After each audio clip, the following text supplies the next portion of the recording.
伫咱台湾嘛，通过看这个 Google 的地图来等坐公车哦。也毋过有一个中国的网友伫社群平台发文章要求援助，讲伊最近来台湾游览，所以一直等无公车。明明有几若届，这个 Google 的地图拢显示讲公车得要到站咯，但是也是一直拢无来，就会突然间就变做讲爱搁等10多分钟，互伊是真困扰。结果有网友甲回应讲，用这个 Google 地图来等公车，真正是会的驾驶去互骗去咯。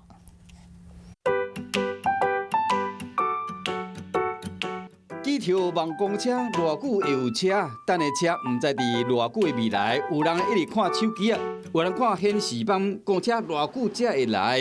有中国游客来台北佚佗，讲伊公车是愈等愈糊涂，用 Google 地图直直看，显示讲公车要到啊，结果一直等嘛等无车，雄雄变讲爱搁等10多分钟。以前咧上网络想要问一个清楚，有网友就甲讲，莫相信 Google， 迄是会教训。有台湾在地人就甲安慰讲，用 Google 地图你会看无，尤其是伫台中，大概伫原地等2点钟。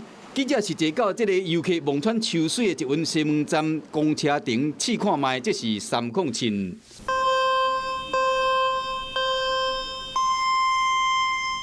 等差不多1分钟，307就出现了。